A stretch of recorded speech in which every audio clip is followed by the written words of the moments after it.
Welcome to the Colorado Real Estate Leaders Podcast, brought to you by Trailstone Insurance Group, bringing you interviews with Colorado's best real estate and mortgage professionals, empowering you to understand the current trends in the housing market so you can make the American dream your reality. Enjoy today's episode. Well, it's a great day in Colorado, and welcome to the Colorado Real Estate Leaders Podcast. Today we have with us James Scott Hardin, who's president of Able Financial with Abby Hardin as well. Welcome, guys. Hey, well, thank you very much. Hey, I'm looking forward to learning from you because a husband and wife team is always awesome to see how you guys are serving your clients and working together. And we don't need to get into the crazy stories that I know that there are, but give us a little bit of background on how you got into the mortgage industry to begin with, and then when you decided to start your own firm. Yeah, not strangely enough, we've been in business since 1997. Wow. Which, basically 25 years ago. And prior to that, I was a loan officer with a good friend of mine at the time. With a company called Placer Financial back in the early days. And initially, we started off doing what were called Title I's, which were government-backed second mortgages. And basically, we kind of just grew the business from that aspect of it, of doing second mortgages and home improvement loans, to individuals doing first mortgages. And we just kind of grew the business from that aspect since 97. And so we are a Colorado S corporation and been serving the state of Colorado for 25 years. But currently we're in 17 states that you can find on our website, www.ablefinancialinc.com. And, should there be someone that's moving out of state or moving in from one of those states, we have business partners throughout. So, that's kind of where we started at. Yeah, kind of started off with, this is one little leg of the financial puzzle that we're going to focus on, and then start adding on. And certainly the mortgage industry is changing and has changed over the years. What were some of the things that you experienced through the years that made you go, oh, you know what, we need to add this piece into the puzzle? Or, maybe hard money loans, maybe, FHA loans. How did that start building momentum that way? I'll jump in here on this one, Mike. So my background was in private banking, and, I saw a very big need for some more creative programs that were more focused on self-employed individuals, people that just had that one off the regular loan type scenarios.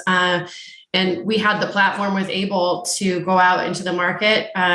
James did a great job sourcing different secondary market investors, and we became known for really getting outside of that norm. So we can do more than just your traditional FHA, conventional jumbo, and we can do it pretty well.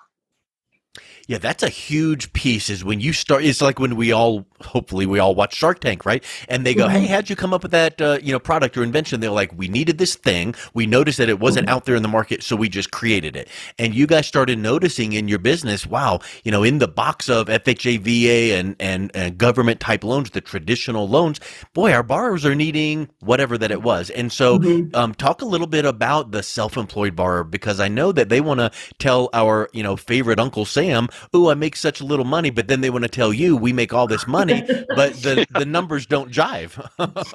Absolutely. And they certainly have been put through the ringer these last 2 years with COVID and all the overlays that we've seen out there. It's been pretty brutal for the self-employed borrower, but knowing really how to interpret the tax returns, have a really great back and forth relationship with the CPAs, and understanding the financials. A lot of times we're able to figure out where that income really is and keep them fully documented. There are alternative programs, of course, that don't require documentation for income. But for the most part, just becoming experts in how to read a tax return and how to work with the CPA. Yes. And pretty much once you've filed the taxes and you've shown the income or write-offs and all that, it is what it is. So, you can't change that, but you might have a bank statement program, or you might have a no income verification program, and that comes with some added risk, but at least you're going to be able to get into the loan or get into the home. And so that is something where maybe even you would sit with the CPA and it would be something where you could help them understand the reason why. Because I would suspect that you to say to a self-employed borrower, borrower that has huge cash flow coming in, oh, you don't qualify, because it might be a shock to them, right?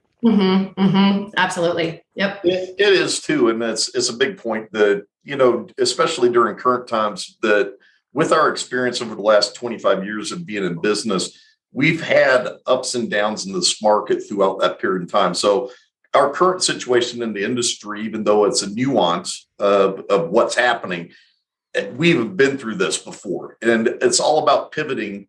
And the things that we learned even back, the early parts of our career and with the company, is how to pivot towards the necessary products and needs for the clients. So as you kind of just brought up, one thing that we've pivoted towards over the years is there really isn't a product that we do not have and don't offer. We have the standard finance, but we do have the non-QM, which is the 24-month bank statements or 12-month bank statements. We actually do have a product with no employment, no income, and no DTI requirements. Wow. Which we're one of the few that do. We have hard money. We have commercial loans. We have small business loan opportunities. So that's one thing about working with a company that's been in business this long, is through the current turmoil that we're in, we've already been through this, 4 or 5 times, Abby? Yes. And so at this time right now, it's just using our past experiences of how we pivoted in the past and how we pivot now to really make a difference for a client that is self-employed or doesn't show the money for one reason or another, and knowing how to structure that file and find the best rate and the best product that suits their needs for right now. And that's kind of what we hang our hat on, or very, proud about, is our knowledge in the business throughout the years in being in the situation before and knowing how to come through it and still help our clients. Abby, you had mentioned earlier in the talk about how underwriting really helps structure the loan and makes the loan go smoother on the front end. Can you elaborate on that? Sure. Yeah, we have really great dialogue with our underwriters. We've partnered with companies that have a very symbiotic relationship between sales and operations. And I think that's a very important quality, because there can be a real bottleneck in companies that are too heavily weighted in sales or too heavily weighted in underwriting. So, they're certainly not doing anything illegal, but they will call us and work through problems and really help us find a solution. We're all like-minded and we're all working towards the close. So if there is a way to get it done, our partners work with us to do that. And they are really good about guiding us through little loopholes and ways to get things done. That's a really huge opportunity, because when you are known as the company that doesn't try to skirt one around a guideline or, go in the gray area, then those underwriters appreciate that honesty. And then they're willing to go, okay, well, let's try to make it work this way. And then you take that back to the borrower and everyone wins. Yep. I would agree with you there. Totally. Like, if you just operate within the lines, everybody has more respect for you, and they certainly go farther for you. They try much harder. Because I'm certain that there's some underwriters that are like, oh, here comes the company again, and let's see what. Right. Yeah, we got to double check this producer, because we can't trust him. Right. Sounds like 25 years of experience has really helped you guys build that trust and relationships. It's got to help your clients ultimately. It does, and I think that's one of the other things that we bring to the table is we've stayed pretty small, and as a more boutique type company, and we keep the qualities of humanity in the business. So we really genuinely care about our relationships, both with the customers, with our investors, with our employees. We go to great lengths to really fortify all those relationships regularly, because they're so important. So, Scott, one question that I have for you is probably, as a business development, approach, you can draw on 25 years of experience and some of the wins and losses and lessons learned, and take these lessons to your strategic alliances, your realtors, your investors, people that you are actually serving to help them. Yes, the clients and the borrowers, but talk a little bit about some of your networking partners that you guys are able to help make them successful because of what you guys do. Well, that's a very Thank you for asking that question, because that's probably one of the most important parts of our business is the relationships with our, realtor partners or our CFP, partners or our accountant partners. And it all kind of comes back to the reliability that they feel that, by giving that referral in, that it's going to get done, it's going to get done properly, it's going to be done on time. And mixed with the other aspect of them knowing that, hey, this isn't a standard client. They need help because of X.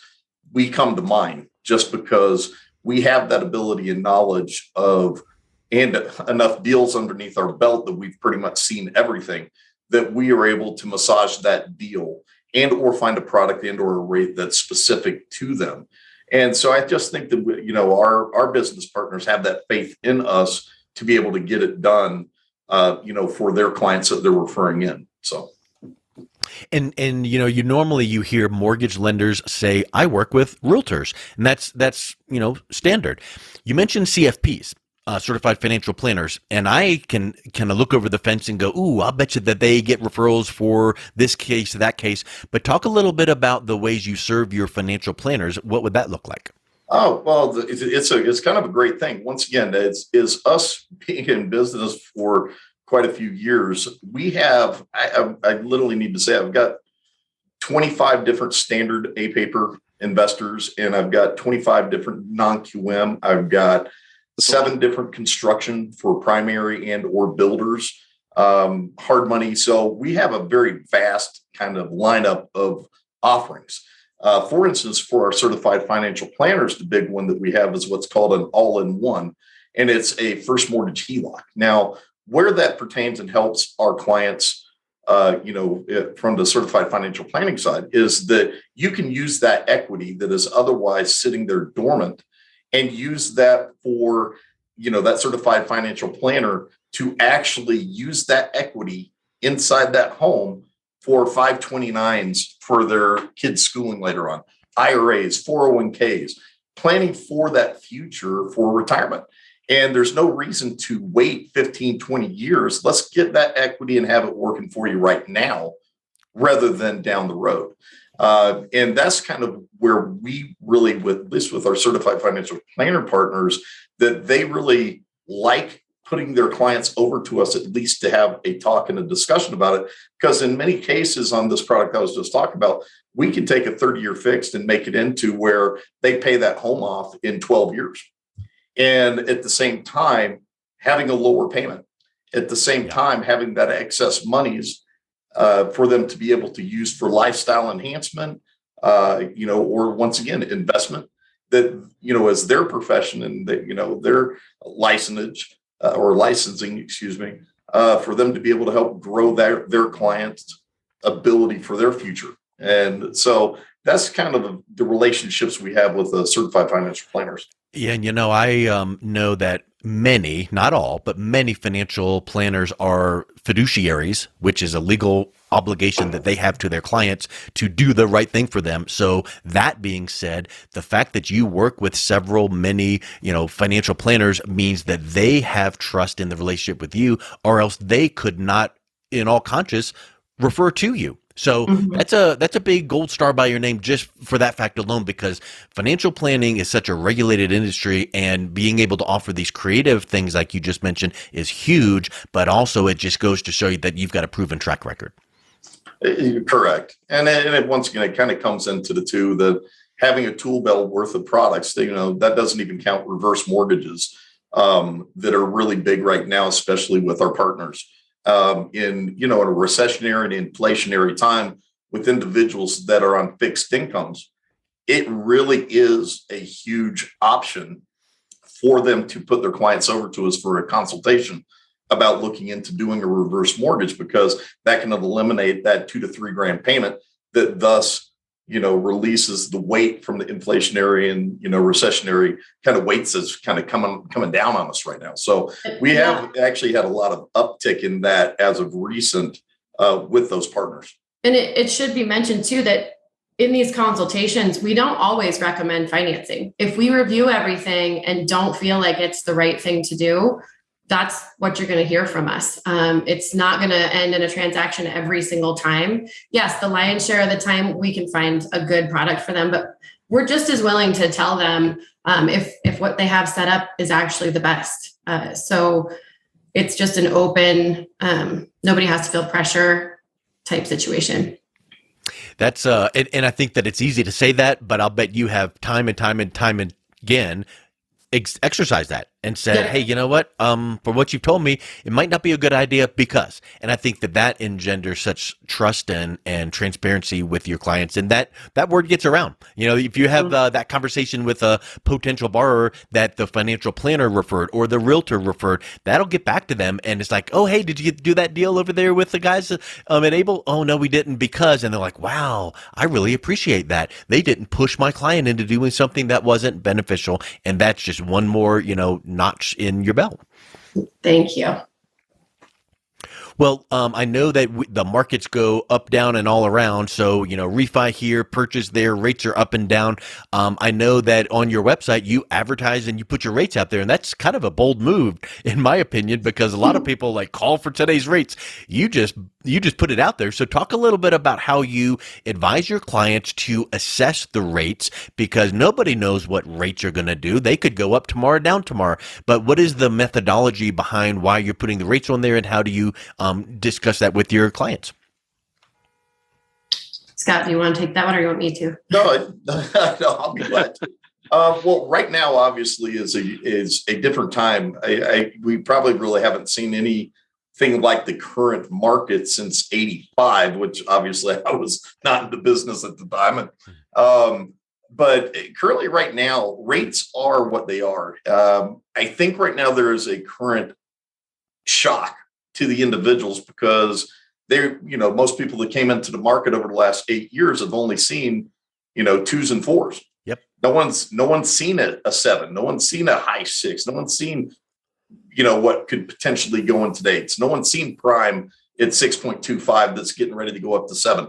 So, I think it's more of the sticker shock of right now that people over the next few months, they're going to get more accustomed to it. So there's no reason to hide it. Anywhere that you go or look, that's what the rates are. But, typically we are lower than 60%. I'm going to actually say 60 to 80% of the market. And the reason being is because we are a mortgage broker that also has the capabilities for mortgage banking. So we have our own warehouse lines and can close in our own names as well. But ultimately, I'm going to blend this into really quick with what you said. We are not a fiduciary, but the way we run our company and the way we think about it is that we are. And the reason being is because most people that will work for an FDIC or work for what's called a correspondent branching company, what ultimately happens is they're selling a margin. That loan officer is selling a margin for that company, for US Bank, for Wells Fargo, for Chase, or, some of I won't bring anybody's names up, but they're selling a margin for them.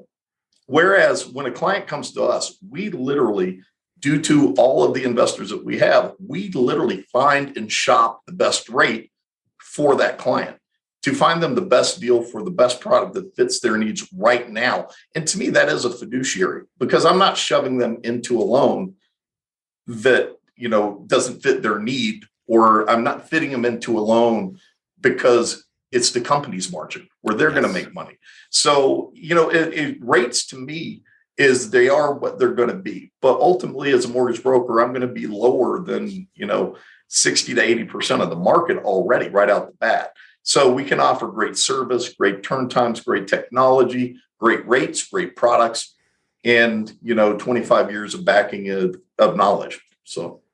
Well, let's wrap up with this, because you said something really important there, Scott, that I want to make sure that we highlight, which is if you worked for XYZ company and that's all you could offer is their products, you're limited, and you've got to fit that square peg in the round hole. But you being a broker, you're independent. You can do what's best for the client, for the borrower, and you can go to this lender, that lender, and find what's best for them, because it doesn't matter to you. Well, kind of what I find on that, and I have extensive knowledge on this correspondent branching side of, we didn't get into it, but I also have a different division that grows those companies nationally.